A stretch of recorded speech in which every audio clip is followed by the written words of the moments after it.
যুদ্ধের ময়দানে অনর দুই পক্ষই। 28 ফেব্রুয়ারি থেকে শুরু হওয়া যুদ্ধের পঞ্চম দিন সকালেও ইরানে নতুন করে ব্যাপক বিমান হামলা চালিয়েছে দখলদার ইসরায়েল।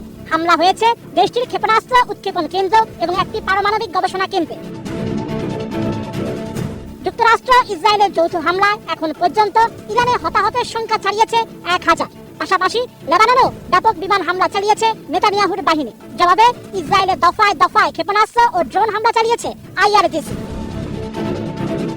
আল উদেইদ মার্কিন বিমান ঘাঁটিতে হামলাও করেছে আয়াতুল্লাহ বাহিনী। গত 3 মার্চ রাতে ড্রোন হামলা হয়েছে দুবাইয়ে মার্কিন কনসুলেটের কাছে।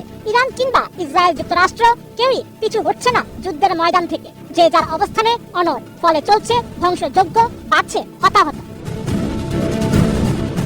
এমন পরিস্থিতিতে যুদ্ধের মধ্যেই বাংলাদেশের কাছে প্রত্যাশা ব্যক্ত করে একটি বার্তা দিয়েছে ইরান।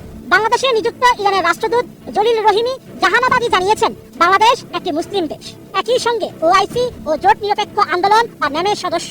সেই হিসেবে বাংলাদেশ ইরানি আগ্রাসী হামলাকারীদের সরাসরি নিন্দা করবে, এমন প্রত্যাশাই ব্যক্ত করে তেহরান। 4 মার্চ ঢাকার ইরান দূতাবাসে আয়োজিত এক সংবাদ সম্মেলনে এমন কথা জানান ইরানের রাষ্ট্রদূত। চলমান যুদ্ধে ইরানের সক্ষমতা নিয়ে এই কূটনীতিক জানান, দীর্ঘমেয়াদে এই যুদ্ধ চালিয়ে যাওয়ার সক্ষমতা রয়েছে ইরানে। তাদের কাছে পর্যাপ্ত ড্রোন ও মিসাইল সহ প্রয়োজনীয় সামরিক শক্তি রয়েছে। তেহরান অন্য কোনো দেশের কাছ থেকে লজিস্টিক সাপোর্ট চায় না। তারা শুধু চায় একটি মুসলিম দেশ আক্রান্ত হলে অন্য মুসলিম দেশগুলো তার প্রতি সহানুভূতি ও সমর্থন প্রকাশ করবে।